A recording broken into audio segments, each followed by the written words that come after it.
nothing is a coincidence, as we know. And it always works out that the Yontiv of Chanukah is always around these parshias. The story of Yosef being sold, and ultimately his rise from the prisons to the throne of Mitzrayim. The truth is that also there's an interesting gematria that goes back to the Rishonim. The Rishonim point out that the word Yosef, right? The word Yosef equals numerically the words Melech Yavam, the king of Greece. Yosef equals Melech Yavam, which means that somehow, clearly, the Yontiv of Chanukah and the victory of the Chashmonaim over the Greeks, which is what we're celebrating on Chanukah, is somehow connected to Yosef HaTzadik. And if we want to understand what Chanukah is about, what exactly we're about to celebrate in the next, in a few days, so we have to study Yosef HaTzadik, what's going on in that story.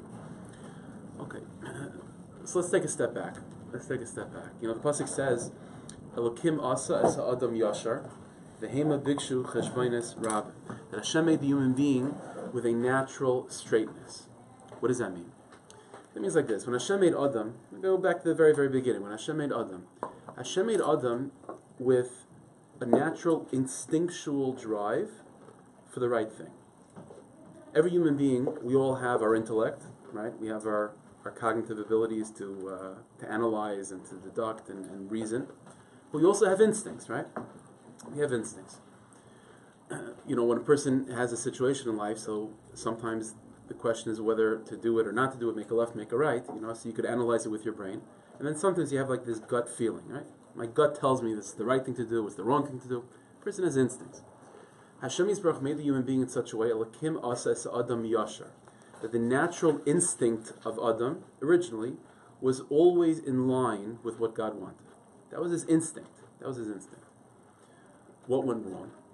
You see, in that state, when Adam had that natural, instinctual, sort of magnetic pull to the right thing, and that GPS is sort of always telling him what the right thing is, the role of his intellect was just to make sense of that. It's like the person feels in my gut like this is the right thing to do, and now I use my reasoning to figure out why. But I just know it's the right thing to do. That's what Adam was. The problem was Adam listened to the snake, and because he listened to an outside voice other than his own, right? So because of that, ever since then, so Hashem looks at Adam after the sin, and what does Hashem say to Adam? Hashem says to him, Ayeka, where are you? And it's funny, Adam, when he hears that question, what does he respond? He responds by saying, well, I'm here because I was hiding. The question is much deeper, right? The question is not, where are you physically? Hashem knows where he is physically. The question that Hashem was asking Adam is, where are you? Where is that inner voice? Like, what happened to your instincts?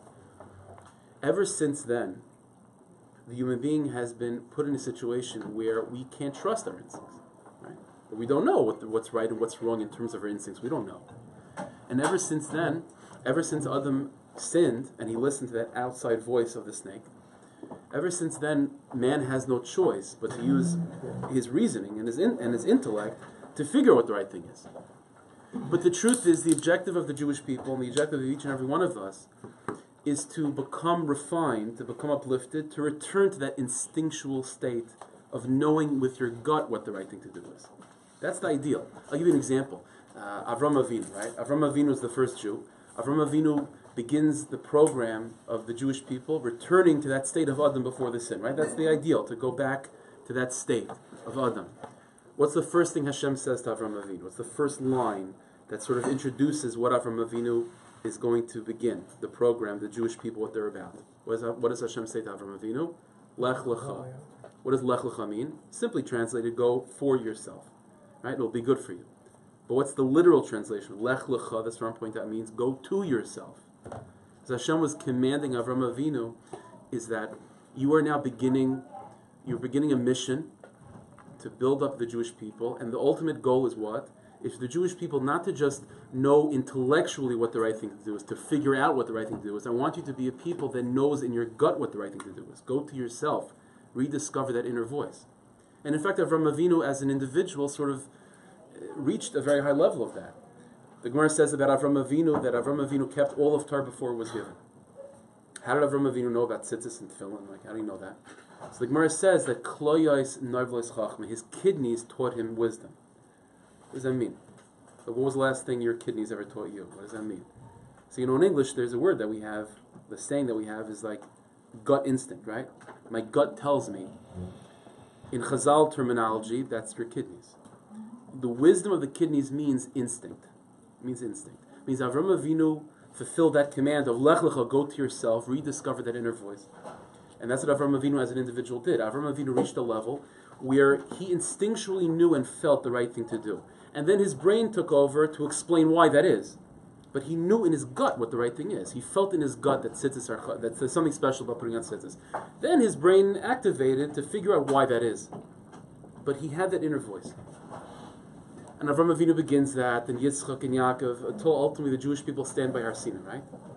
And by Har Sinai, the Jewish people sort of on some level return to Adam before the sin. We return to that state of instinctual awareness, of knowing the truth with your gut, and being able to trust yourself. And this is why, what's the first sentence that Hashem says to the Jewish people? What's the first mitzvah we have? Anochi Hashem Elokecha, at Har Sinai, right? I am Hashem your God. It's interesting. Why doesn't it say, Hashem said, I command you to believe that I am the one God? It doesn't say it in a command form. Right? Everything else is keep Shabbos, put on tefillin, put on tzitzis, eat kosher. Right? Don't eat not kosher. Why doesn't it say, believe in me? It doesn't say that. It says a fact. I am Hashem your God.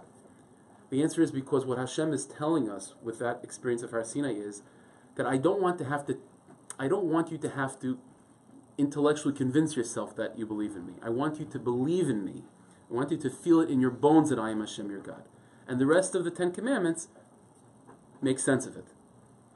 But that's what Hashem did. That's what Har Sinai was about. Har Sinai was about taking the Jewish people and returning us to that state of Adam before the sin, which is to be able to trust your gut.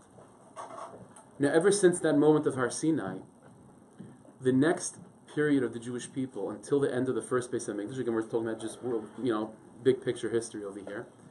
The focus of Avodas Hashem, this is an important point. The focus of Avodas Hashem for the Jewish people, from the beginning of our history, from Har Sinai until the end of the first temple, it was focused on instinctual service of God. That's what it was about. The focus of the Jewish people at that time, every individual person and the Jewish people, was about serving Hashem and just feeling in your bones what God wants you to do. It was instinctual. It was instinctual. That was the focus. Once they had that instinct and they were living by the gut, sort of living by the seat of their pants, then the brain would kick in to explain why they feel what they feel and how to make sense of their feeling.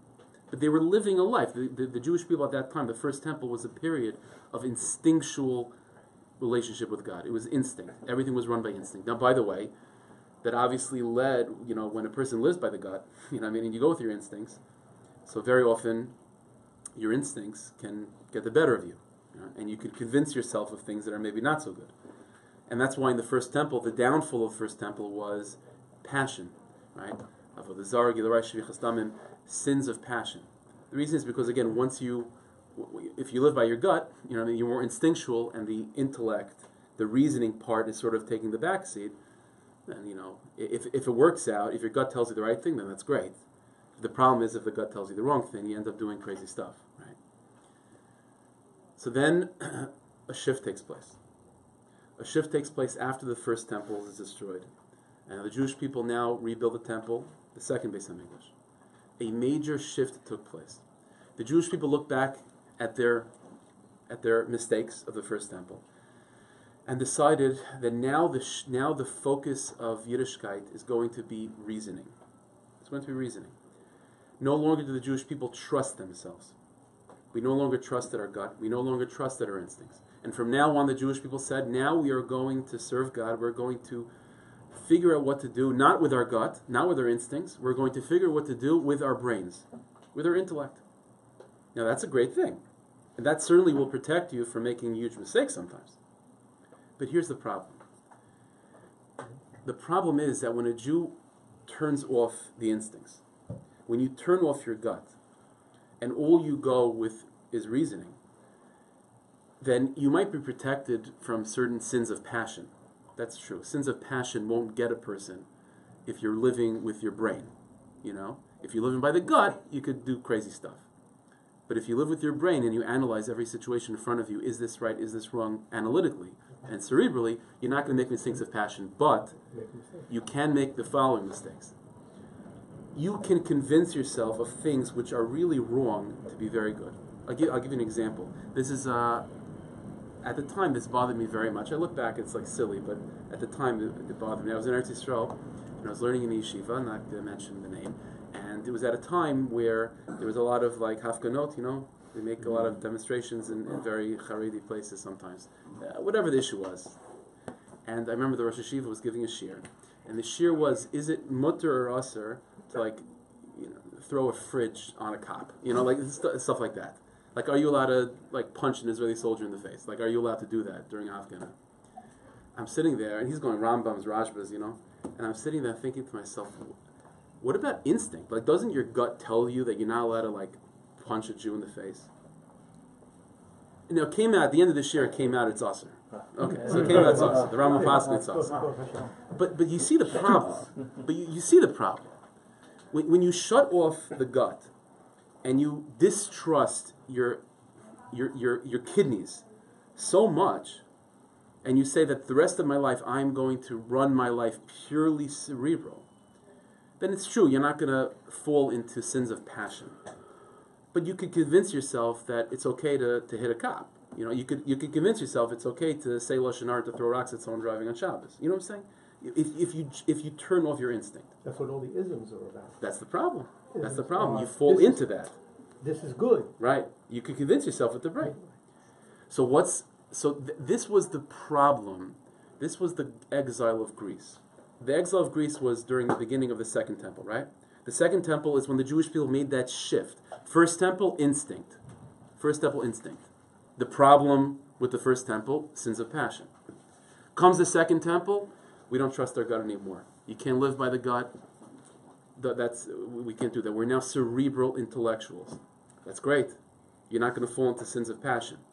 But you could convince yourself of terrible things at the same time. That was the exile of Greece. See, Greece was a culture that put the intellect on a pedestal. And that's beautiful, that's great. But at the same time, when all you have is intellect, and you don't have just the instincts of a Jew, then you could convince yourself of all strange things. You could become an atheist, you could convince yourself of all strange things, if it's just the gut. What's the yontiv of Chanukah? And that's what it means, by the way, when Chazal said that the Yevanim came to the Beis HaMikdash and contaminated all the oils. What is oil? In Tanakh and Chazal, oil always is a mashal, a representation of knowledge. Timu kol hashmanim, the contamination of all the oils means that using your intellect, you could convince yourself that up is down and down is up, and right is wrong and left is right. All knowledge can be corrupted. Everything can be corrupted. So the Yevanim override the Beis HaMikdash. Everything that's holy becomes defiled. Everything that's right becomes corrupted into being wrong. Again, what's up is down, what's down is up. So now what do? So the Chashmonei had no choice. The Chashmonei were looking for all the oils, and you try to speak to a guy and who's on intellect mode, and try to tell him I don't care about Rambams and Rashbas. You're not allowed. You can't do that. There's something wrong with that, and the guy doesn't understand what you're talking about. What does that mean? So the Chashmonaim ultimately find one little jar of oil, little jar of pure oil. And what is that? That is that with all the craziness of the Yevanim, with all the convoluted sophistication that the Greek philosophy can corrupt a person into believing, at the end of the day, because we come from Avram, Yitzchak, and Yaakov, and because we've come from that person, Avram Avinu, who knew Yiddishkeit from his kidneys, because of that, no matter what happens in life, there's always, ultimately, that little jar of oil, that little instinctual Jew inside, that at some point is going to say, no, this is already, I can't. There's going to be there is always some part of a Jew that instinctually feels and knows what the right thing is. And it's just, the problem is it's covered over with layers of intellect and sophistication and all craziness. But Chanukah celebrates the fact that with all the sophistication of Greece, the most basic instincts of a Jew cannot be uprooted. And what Chanukah does, Chanukah recalibrates and realigns the Jewish people's focus in life. That it's true, we don't have the first Beis HaMikdash anymore. And it's true that we have to run our lives mostly with intellect. And you can't look at a piece of chicken and say, well, my gut tells me it's kosher. It doesn't work like that. And therefore you have to use reasoning to figure out what to do in life. But Chanukah says, with all that being said, don't ever forget about what it means to feel. and what it means to have instincts. And all of your knowledge should be for the purpose of ultimately rediscovering your instincts. That's what Chanukah is. Chanukah realigns us. Chanukah reminds us that if you just go with your intellect, you could contaminate all the oils of the Beis Hamikdash. Every knowledge can become corrupted. And therefore, what Chanukah says is that, of course, you have to use your analytical abilities. Of course, if you want to know whether, again, the piece of chicken is kosher or not, you have to think with a brain. You have to speak to someone that knows more than you. You can't go with your gut. But understand that there is something important and very, very necessary of having a Jewish instinct. That's what Chanukah is celebrating. And Chanukah celebrates not only the fact that we need to be reminded of the importance of Jewish instinct, but it celebrates the fact that at the end of the day, we all have Jewish instinct. And it's a matter of honing that, of bringing that out, and of directing that instinct in a proper way. Let's go to Yosef and the brothers for a second, a couple more minutes. We have the brothers on one side, making a terrible mistake of selling Yosef, right? Let's analyze that issue. Chazal tell us that their decision that they made to sell their brother, it made sense to them at the time. It made a lot of sense. They had a bezdin, they convened, they analyzed the situation, what's right and wrong, and they figured out that it makes sense cerebrally, intellectually, to sell their brother. And therefore, they made that decision. What was missing? What was missing is that at the end of the day, you can make all the cheshbonis you want, right? It makes sense. He deserves to be sold. He deserves to be killed. He's a threat to the family. Whatever it is. At the end of the day, what was missing again on their level was Jewish instinct. Jewish instinct says that with all the cheshbonis in the world, you can't sell your brother into slavery. And in fact, that's what they eventually came to that realization in Parshas Miketz when they're standing before you. They don't know it's Yosef. But they see this second to the king that's just making them crazy, and so they're thinking it must be hashgacha pratis. Hashem is telling why are we going through this now? So what does the pasuk say? V'yomer ish al achiv. So one brother says to the other, they say amongst themselves that why is this all happening? Aval Hashem manachnu, because we made a mistake. We made a mistake to sell Yosef. Why? They didn't say because we made a mistake in the cheshbon, like we didn't carry the one. That's not what they say. They said, Aval Hashem anachnu, we were guilty because of Yosef. Asher re'inu tzaras nafshay, that we saw the pain of his soul. That he was calling to us from the pit, and we didn't listen to him. That was their reaction. That's what they realized they were missing. They carried all the ones, and they dotted all the I's, and they crossed all the T's. They did all the analysis. What was missing is that their brothers calling them from the pit, and they did not feel his pain. They were missing the Jewish instinct. That's the brothers on one side. But then you have Yosef on the other. Yosef also deals with his issues. Yosef HaTzadik, what experience in Yosef's life makes him Yosef HaTzadik? What was the greatest moment in his life? Eshes Potiphar, right? He's tempted with the wife of Potiphar. According to Chazal, that was not just simply, it's not simple at all, but it wasn't just a physical temptation. According to Chazal, this woman, Eshes Potiphar, came to Yosef with all the calculations and astrology and Kabbalah, all that stuff, proving to him, without a shadow of a doubt, that their neshamas are connected with each other. And the truth is, she was right, because Yosef ended up marrying Eshes Potiphar's daughter. So in Zivugim, they were related to each other. But what does Yosef say? Yosef says to Eshes Potiphar, listen, you're bringing all the data in the world, and I can't dispute you. You're right, you seem to be saying the right thing. But what does Yosef say? In Parshas Vayeshev, in this parsha, what does he say? He says, I can't do this to my boss. I can't do this to my boss. My boss trusts me. He brought me into this house, giving me so much power. I can't do this to him. Jewish instinct. What the brothers failed with, Yosef excelled in. What all the brothers used was data and analysis, but they were missing that feeling.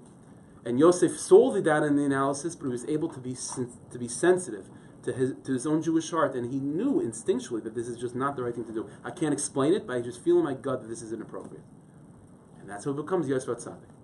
Yosef is Melech Yavan. Yosef, the one who's sensitive to his gut and is able to get through all the smoke of the analysis of the data and just to get to the truth from his gut instincts, that is Chanukah. That is Chanukah. That's the victory of the Jewish people over the Yevanim. The Yevanim, which means analysis and data without any feeling at all, just cold and raw intellect. And the Chashmonaim, our victory over Yavin is the same thing as the victory of Yosef HaTzadik over Eshes Potiphar. That's why Chanukah is again this time of year.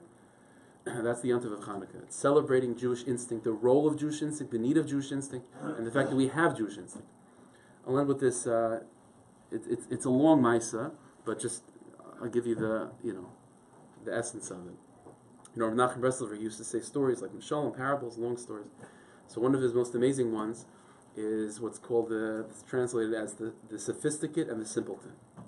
The sophisticate and the simpleton. In Breslov, one of the worst words that you can say to another person is that you're a sophisticate. Like that's like the worst thing you can say.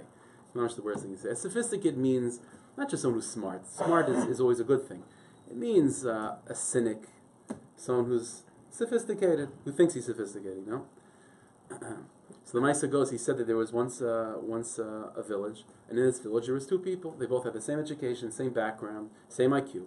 But one was a sophisticate, had every degree, plaqued on his wall. And then he had a simple guy, also smart and educated, but simple, maybe even naive a little bit. Rabbi Nachman said there was once, the story goes that the king of that whole country, for whatever reason, took a love to these two people, and sent a letter by two messengers, sent a letter to each one of these people, inviting them to the palace. So the simpleton gets the letter.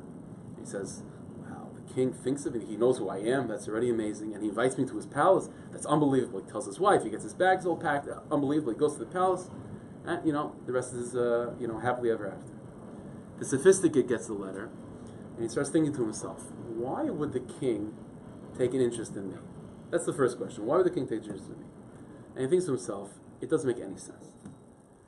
So then he turns to the messenger. He says, let me ask you something. The king himself gave you this letter? So the messenger says, no, the king didn't give it to me myself. My boss gave it to me. So the messenger says to the guy, he says, 1 second, did you ever actually meet the king? And the guy said, well, no. But I work in the palace. Yeah, but have you ever actually seen the king? He said, no. And the sophisticate says to himself, I've never met anyone that's ever actually seen the king. I propose, with my sophistication, there is no king. There is no king. And all this is just one big, this one big trick that some secret society somewhere, elders of Zion are playing on the world, that there is no king, and they're all just setting up this thing, there is no king. And not only am I suggesting that, I'm now convinced of it. I'm convinced of it. And he convinces the messenger. He says to the messenger, see, have you ever met the king? No. Did you ever meet anyone that met the king? No. There is no king. There is no king. And the sophisticate spends the rest of his life, that's the Maisa, with this messenger, traveling all the world to convince everyone there is no king. The whole Maisa goes on that eventually the king does show himself, and the sophisticate needs the simpleton to help him out. It's a whole Maisa. But it's an amazing thing. When did the sophisticate get to that truth, quote unquote, of there is no king? It's not when the king sent him a message that he wants you to come to the palace, right? It's such an amazing thing. That's the difference. That's Chanukah. That's what Chanukah is. Chanukah is that choice. Are you going to be the simpleton, or are you going to be the sophisticate? And that's a choice that we have to make. It's really have to make. It doesn't mean chas v'shalom not to be smart and not to use your brain. Of course you have to be analytical and cerebral. But it means at the end of the day, like the pasuk says, "Pesi yamin l'chol davar." A fool believes everything, right? You read that pasuk and it's saying like negative about a fool, right? You don't want to be a fool. Pesi yamin l'chol davar. Chazal say, "Pesi yamin l'chol davar." The fool believes everything. Who is that fool? Zeh Yisro. That's Yisro. Yisro was one of those guys when you go to the train station, whatever it is, and the guys are handing out pamphlets. Yisro was like, okay, I'll take it. Let me see what this cult is about. You know what I mean? Yisro bought like anything you wanted to sell. Yisro bought. He was gullible like that. But his naivete and his pisius, his foolishness, eventually led him to the truth. Whereas the sophisticate, the second he hears about the truth, he's now convinced there is no king. That's the difference. So Rosh Hashanah should help. We should come into Chanukah. We should be able to find that Jewish instinct and to know in your bones, and to not to be, not to be too sophisticated. All right, Yashikar. Hashem, thank you, Hashem. Thank you, Hashem.